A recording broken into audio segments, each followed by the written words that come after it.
I'm your host, Evie Bearcuro, and we're at the red carpet of the best Christmas pageant ever in Hollywood. We're going to talk to some of the cast and crew. The lead girl here, you were amazing in the movie.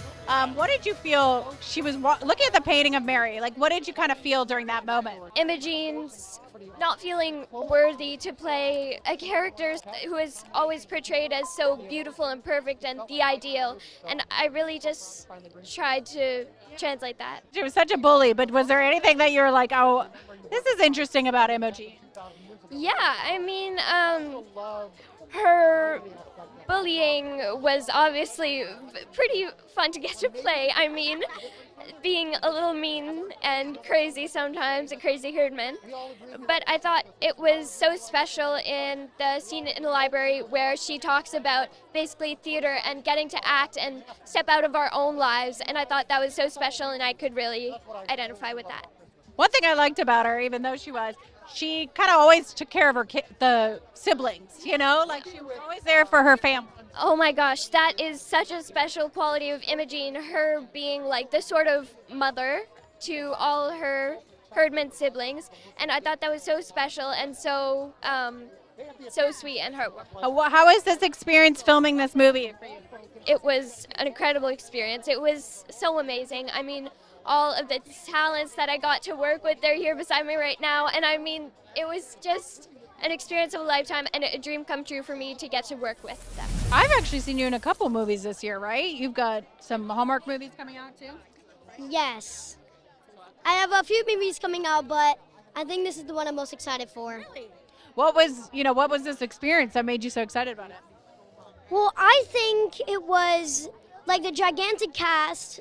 I think when it comes to cast, the bigger the better, and there were so many kids, and we just had such good connections. We clicked immediately, and yeah, it was just so fun to film with everyone. So your character, though, he kind of has to he's got something against the Herdmans also, right? So he kind of has to learn, like, he should accept them a little bit too, right?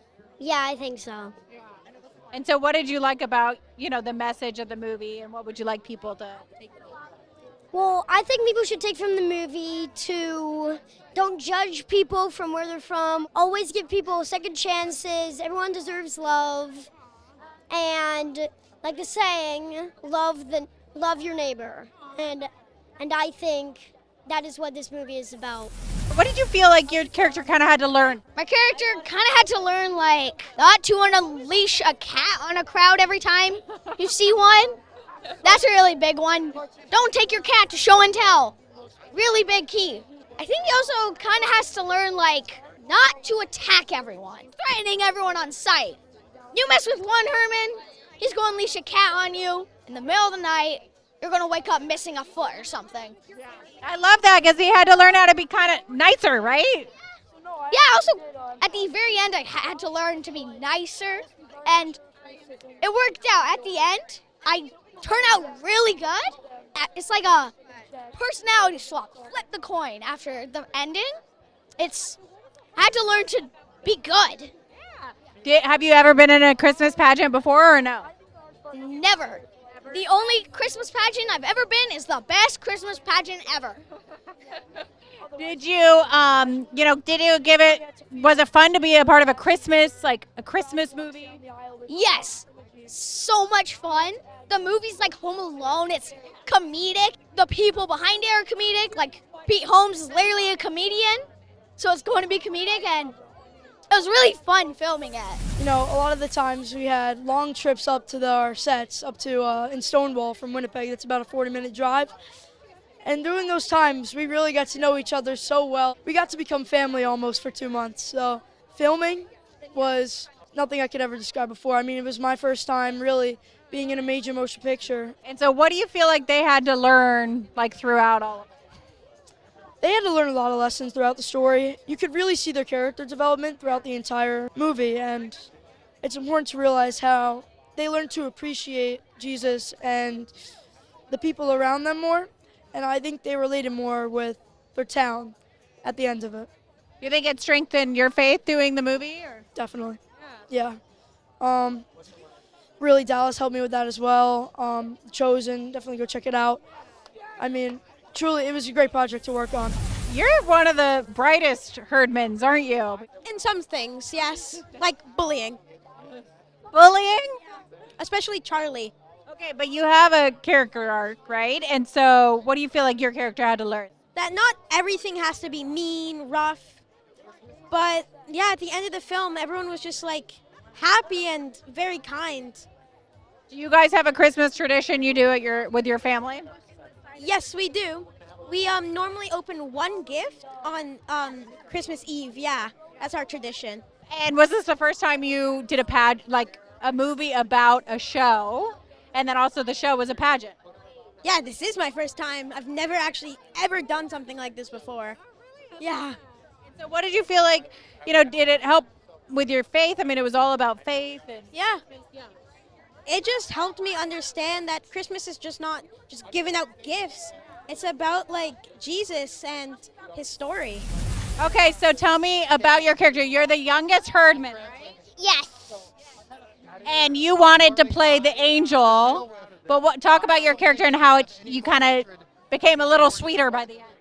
Yeah, like I was super mean at the beginning. At the end, I learned about Jesus. I started going to church, and I learned the true meaning of Christmas. So your character, now you've got to change this year, right? Because you're not playing Mary. What's her character arc? At first, she is she's not okay with it. She's telling her mom everything. She does not want them to be in the pageant at all. And then when she takes over Mary, she goes crazy. At the end, she starts to accept them. People are different, right? Do you have any Christmas traditions you do with your family? Once we get the tree, maybe a day later, we set it up and put all the ornaments on. How was it to be in a movie that your kids can watch and enjoy? Honestly, I think this is the first thing I made that my parents will watch. They like other stuff I've done, but they will absolutely love this. My mom asked me some of these posters and stuff. She's very proud of this because they can brag about it. Anyone could watch this movie because it's about the heart of Christmas or just the joy of Christmas. I agree. I think it is for a pretty wide swath. Even if you don't celebrate Christmas, I have to imagine there's a whole population of people that still love Christmas movies. And I think this one would fit the bill. And the concept of not judging a book by its cover, what we can learn from everybody. Yeah, absolutely. I think it's about dissolving the boundary between us and other. And, one of the toxic things about religion is it can become an us and them sort of situation, which is very ironic because the message is to not do that. But it's understandable to do that. Seasons like Christmas and movies like this can maybe be a reminder. That's the opposite. Yeah, to not only accept, but to celebrate. I think these kids in the movie aren't just invited into the pageant. They're seen for what they really are, which is gifts. So I love that this movie is so fun. There's so many funny elements to it. I feel like you have that inside of you. I've seen it in The Chosen. You add the laughs. Talk about that. Yeah, comedy has always been a huge part of my life. My dad was always the funniest guy in the room, raised me on comedies, raised me on stand-up comics. That's why I've got Pete Holmes as the dad, because I love stand-up comics, especially as actors. So this was actually a real opportunity on a larger scale to bring more humor to it. But I think what ultimately I see humor as is a tool towards either A, just entertainment, or B, emotion, because it brings your emotions to the surface. And when you can make people laugh, they trust you more. And I think that's what ultimately helps the climax of this movie work better, the emotion of it because of the humor. And Dallas, one of the child actors told me that you helped him even with his own faith. And so were there moments on the set that you felt like you guys could talk about things? Oh, that's interesting to hear that. I hadn't. I thought that was so sweet. Well, one of the things I always try to do no matter what is I set an example. I want to be the hands and feet of Jesus more than ever in this industry. And so when actors and crew come onto my set, the majority of them aren't going to be believers, but I want them to know that when they meet one, they're going to be treated as Jesus would treat them. So that's one thing. But then two, when you do a story like this, where it has gospel in it, it has the story of Jesus in it, and I can explain that to people in an organic way without feeling like I'm standing on a street corner holding up a sign. So through The Chosen and through this project, I've had an opportunity to talk about Jesus maybe more than I ever have because it makes sense to the story. And for a child actor, that's so wonderful for the parent to know that the child is safe in a safe environment.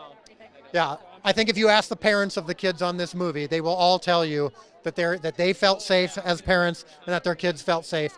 And as you know from Hollywood history, that hasn't always been the case. So I love this movie in terms of, audiences thinking about the meaning of Christmas. And the town had to, think about the meaning of Christmas. Talk about a little bit about what the town had to realize. Well, think about this. I think what the town had to realize is what moviegoers had to realize. How many Christmas classics have we seen? Movies that I love, have no complaints about, but they don't actually have or the Jesus story. I don't cry every time I watch Elf, even though I love Elf, and sometimes I get choked up at Home Alone, but that's not why I'm watching it. This is a movie that has the humor, it has the nostalgia, but also has that true meaning of Christmas that I think it belongs in the pantheon of Christmas movies. There should be at least one that gives you the true message and the true meaning. But as long as it doesn't feel like it's beating you over the head, I think that's important. But I think Movieguide audience is going to appreciate it. But I think regular moviegoers are going to appreciate it as well. Get the latest uplifting news and interviews from your favorite media at Movieguide. Like and subscribe and join the millions of families that follow your values. Now back to the show. You play kind of the calm, pastoral figure. Talk about that. Yeah, that was so fun after playing Gaius for so long. Yeah, Gaius is very intense, and I find myself on set sort of hiding and staying to myself to try to stay in that world. And playing the Reverend was opposite. I reached out to everyone, spoke with all the background, tried to really, truly create a sense of community so that the background felt comfortable, so it felt like a family.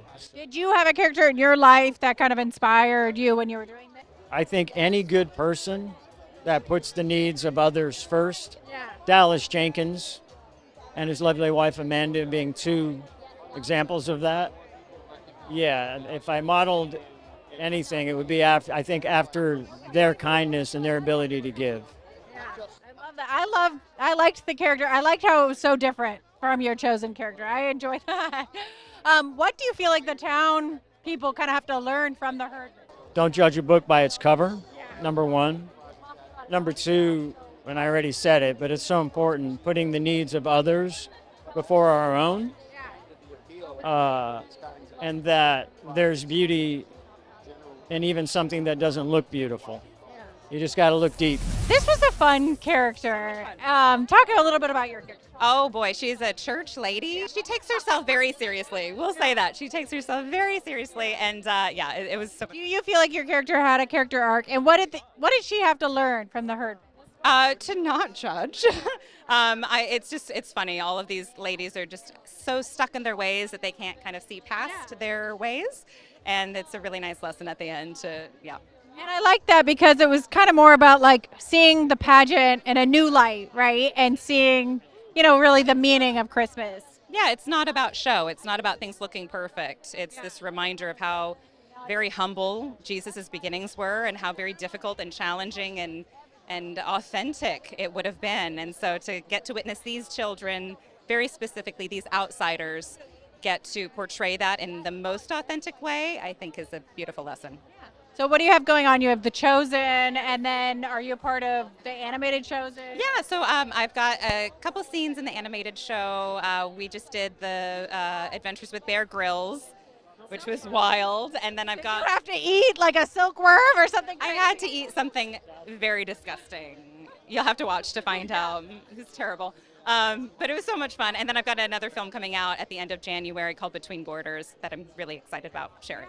Yeah. Talk a little bit about that one. Yeah, it's a story that was based on a true story. The family, the Petrosians, are an Armenian family that during the 80s and 90s had to move from Azerbaijan, which was their home, into Volgograd, Russia.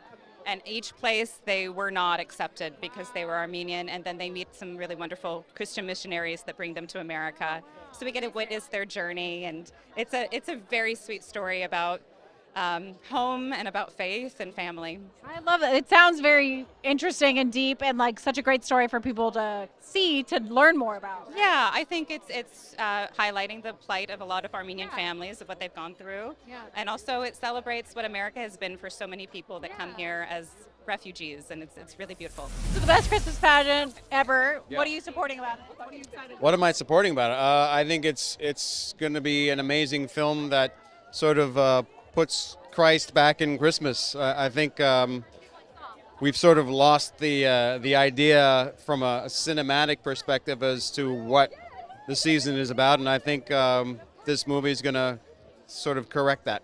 Did you have a favorite Christmas movie growing up that you loved? I'd say A Christmas Story was probably my favorite.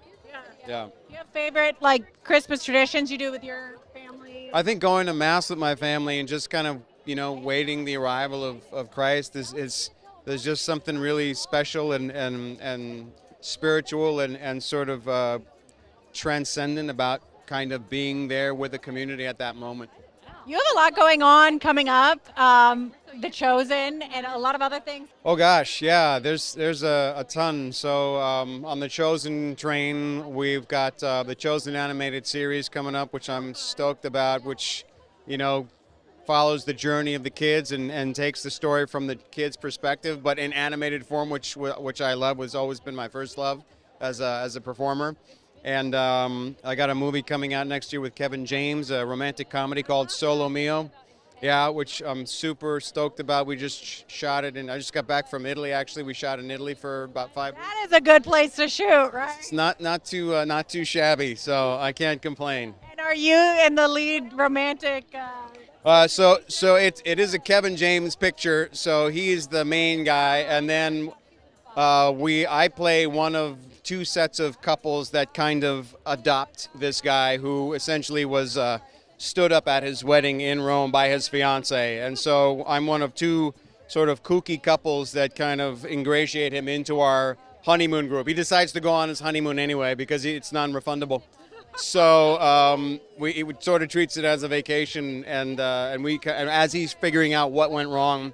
And so I play one half of a couple that tries to. Did you have to speak any Italian for it or learn it? A little bit, yeah, of course, yeah. Certo, which is of course in Italian. So what are you excited about coming out tonight? Oh, I'm thrilled. I'm super excited for Dallas because I feel like he's just been making movies forever, but we all know him for this big one thing that he's so good at. And I think this is going to be a really nice window and purview into what else he's capable of. And all the beautiful storytelling things that we love about his filmmaking is still going to be there, but it's going to be modern day and way more relatable and super easy to access. So, do you have a favorite Christmas movie growing up? Oh, It's a Wonderful Life. It's just a classic. That's my mom and I. And what are you excited for in terms of The Chosen? I am thrilled because we're about to be starting season 6 and we're coming back for that, which is really neat. And I'm terrified of what we're going to be filming, but we all know it ends well. So that's encouraging at least. For those of us that started in film kind of separately, and we just were trying to figure this thing out, Dallas Jenkins was one of those that started at the beginning with us and Devon Franklin and others. So when Dallas brought us Classic Corey, he had a vision for what he wanted to do with it. It's just been a surreal experience. That's a wrap from the red carpet of the best Christmas pageant ever. Make sure to check out the full review at movieguide.org. Hey there, movie fans. Great news. Movieguide and VidAngel have paired up to bring you a free 30-day trial exclusively for Movieguide users. That's right. Click the link in the description today to start your free 30-day trial of VidAngel. Happy viewing. If you enjoy videos that follow your values like ours and you want to help us continue, go to movieguide.org/donate because we're actually a nonprofit. You may not know that, but we're working in Hollywood every day to help families have more choices that follows their values. And also subscribe right now.